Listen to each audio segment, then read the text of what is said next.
Hello, my friends. Hello, and welcome once again to stately Vaughn Manor, where Roger and I have returned to talk about these things. We're talking about the book. We're talking about the book today, which, ever since it has overtaken the scroll, has been the most popular way to read books.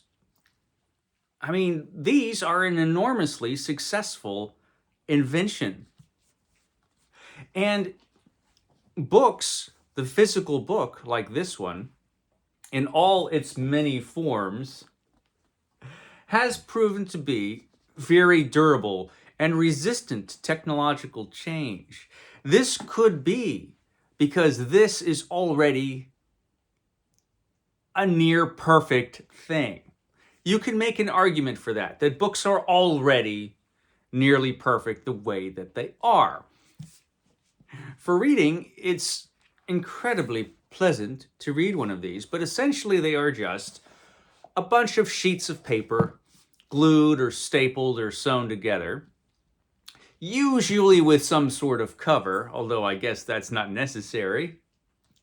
And you just read them, and they're very portable. Even a big guy like this is portable if you compare it to, carrying around a big bunch of scrolls.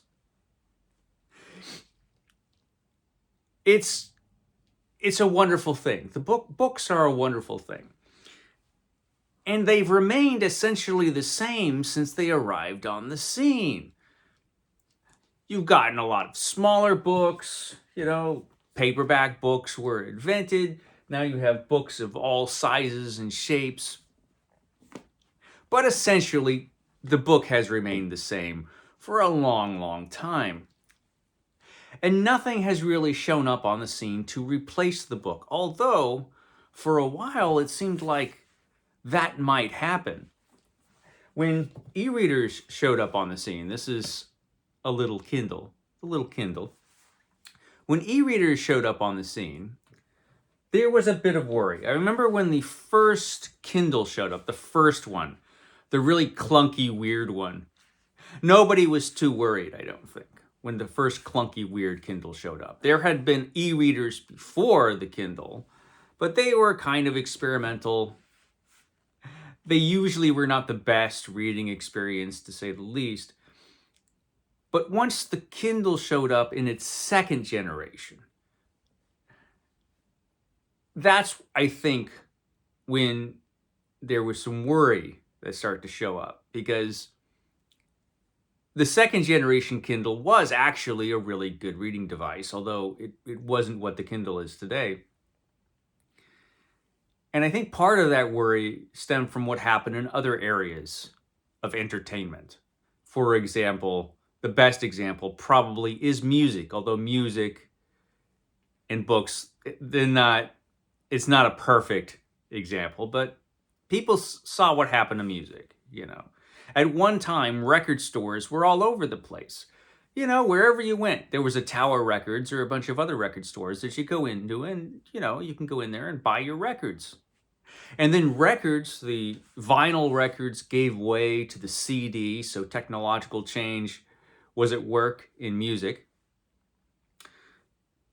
And then the internet happened, and music online, and things like that. And suddenly you could just beam music magically into your portable little device that you carried around with you anyway. And music changed drastically. And what happened is record stores suddenly started vanishing. The whole industry changed because of technology. And it was a huge change. I mean, nowadays there are a lot of people who have convinced themselves that vinyl actually sounds better than CDs and other forms of music. I'm not sure that that is true, but you do have that going on. But that has not happened with the book, even when ebooks showed up on the scene. Ebooks did get an audience. E-readers do sell to diehard readers. I'm not going to go into, in this particular video, about the advantages or disadvantages to e-readers as opposed to physical books. A lot of those advantages are pretty obvious if you ever used either one of them. And there are a million videos of that sort. I've even made one or two myself. But the advantages of there are a lot of advantages to e-readers. So this is a technology that I would think among readers would have advanced further than it has. I kind of feel like e-readers, they have their audience, but it's not like a huge audience because books still sell really well. The physical book has not been replaced. Again, this could be because as an invention, it's just so good. I don't think it's just because of sentimental reasons. I don't think it's just because, they're nice as objects. I don't think that's entirely it. I think that's part of it. But they are just tremendously useful in so many ways. E-readers are as well, but their advantages tend to be different. But there's been a resistance to this technology, not just among readers who have never accepted them, but among publishers as well.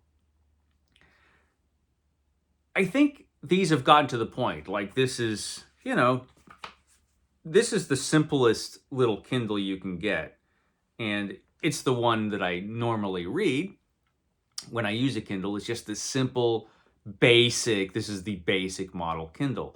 And it's great for reading. It's a great little reading device. But these could be better than they are. Ebooks still have a lot of things about them. They tend to have typos. And not just the ones, printed books tend to have more typos than they used to also. It's a whole other thing. But e-readers really are notorious for them. And not just among ebooks that anybody could put together. Anybody can publish an ebook now. But even professional publications, they tend to have typos. Often they have formatting issues.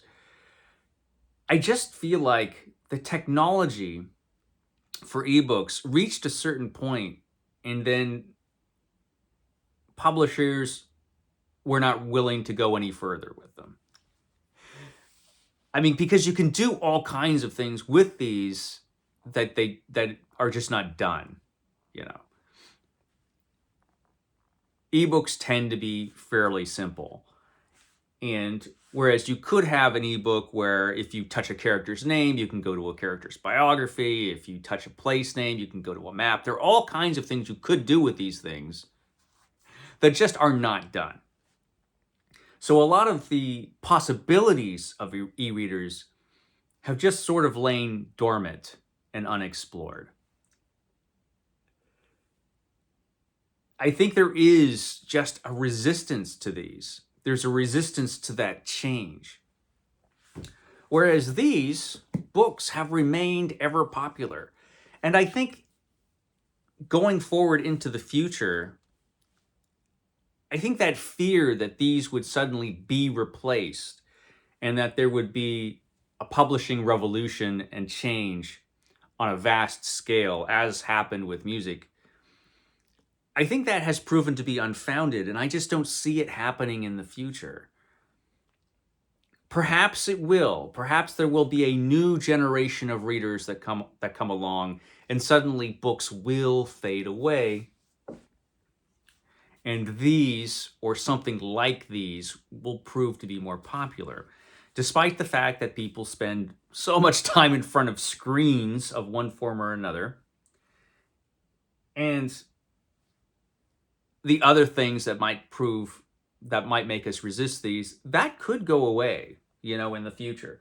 I'm terrible at predicting the future, so I don't know. But I suspect the book, which has stubbornly remained basically the same for hundreds of years, will continue.